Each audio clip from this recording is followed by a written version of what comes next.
You have a lot of animals to take care of here. Not only fish, but you have reptiles, you have snakes, you got turtles, you got lizards, you got all types of crazy stuff. Ferrari seemed to be reacting pretty well. Yeah. Wounds were healing, personality was good. So they're still trying to eat my fingers. I don't see any marks. So I think we're good. And there isn't really much you can do as far as blood samples go at this point. But we can at least open them up and see if he had anything that was contagious.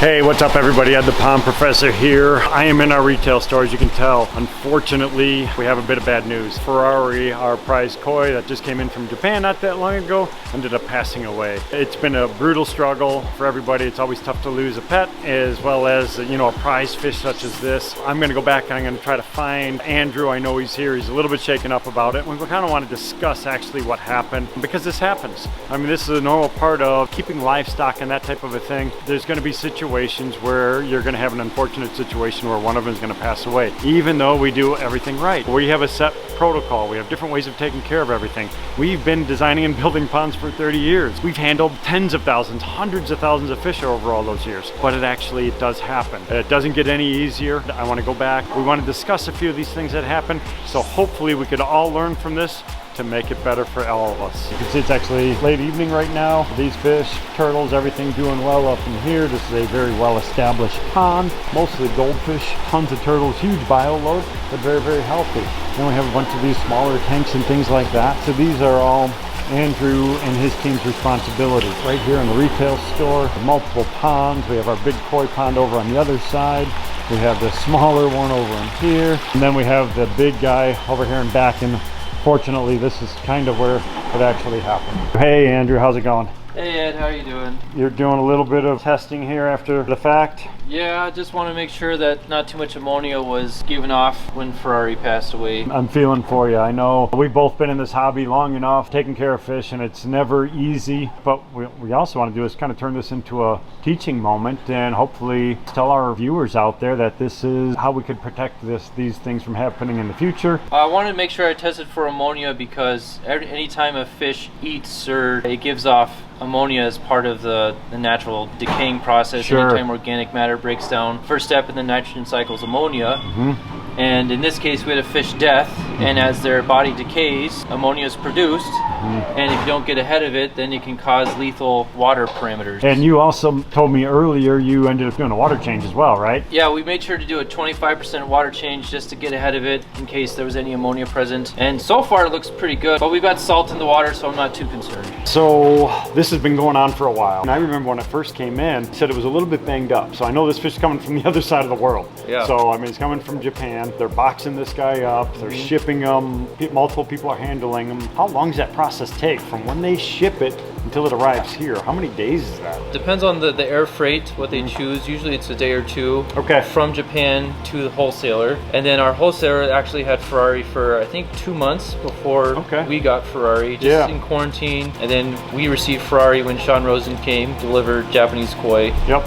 And it was a small box. We were a little concerned. Nose was rubbed raw. Yeah. Some broken fins on the tail. Okay. Sean and his guy Michael, they did a good job. They iodined the wounds. There was an ulcer that was actually almost healed that they iodined as well. Okay. So starting off, we were a little concerned, but first couple days, Ferrari seemed to be reacting pretty well. Yeah. Wounds were healing. Personality was good. Yep. Within the first couple weeks, we actually did witness Ferrari eat a couple times. I'd say maybe 3 weeks later is when I noticed things were starting to go the other direction. So I reached out to Doc Johnson, said, hey, I know a couple things, but just refresh my memory. So he said, continue with the iodine and start antibiotic treatments. Okay. So we did 4 rounds of antibiotic treatments, cleaned the wounds a couple times. He said, see how he heals. Initially looked good. Yep. He had an inflammation on the base of his tail. Okay. That actually went away. That injury on his nose, this part was starting to heal, but that red line kept creeping and creeping. Hey, we're gonna give him a 4th round of injection. We came back from a trip and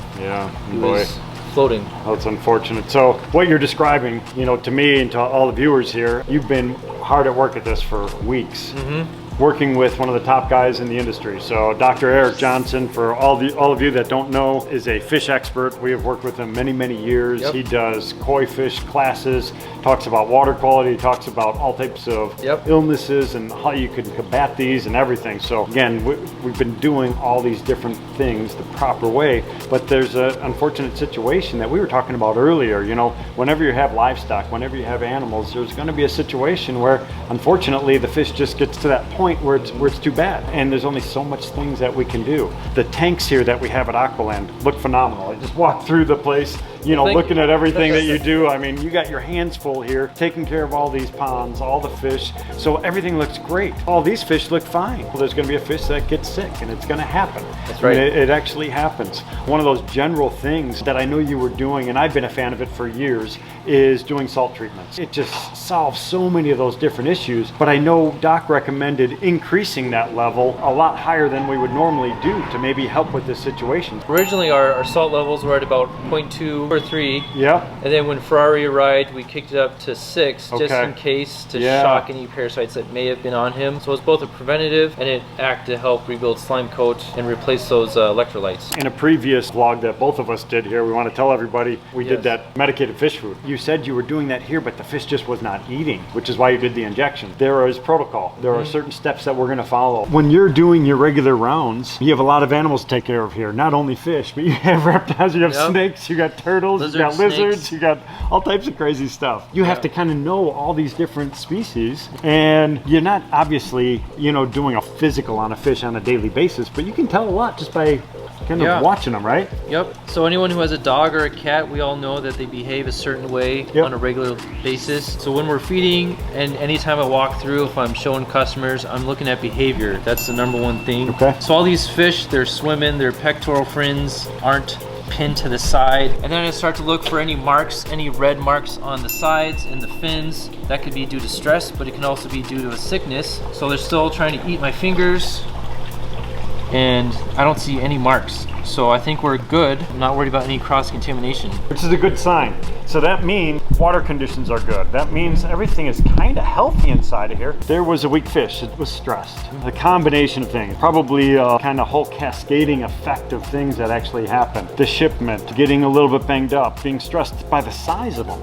I know from experience from moving big fish, you take them out of water, their entire mass of their body pushes on their organs. And again, the reason I'm talking about this to everybody here, to kind of describe these processes, that things are going to happen, and you have to understand that big picture. Where is that fish? Where's the point of origin? The different environments that they live in, and when you have a stressed animal, they're more prone to illness. You kind of watching them on a regular basis, that's huge, because you can tell a heck of a lot, you know, by what's happening just by the power of observation. Well, I think this is an unfortunate time that we're going to have to break to now, is we're going to have to go see Ferrari. We're going to do some testing and things like that on them, but we want to kind of show all the viewers actually what this is going to look like.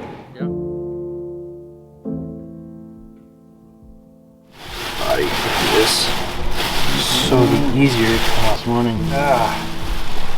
Yeah, oh boy. I don't know how often people have seen dead things, but after something dies, the blood starts to settle and pool inside the body. So if you have any type of an abrasion or anything like that, the blood's going to start to accumulate more in some of those areas. So it's kind of what's happening right now. And this ulcer, that's probably the main thing that did it. Yep. And when we were looking at him on the day of the 4th injection, we saw a little bit of redness in his pectoral fins. None of this was here.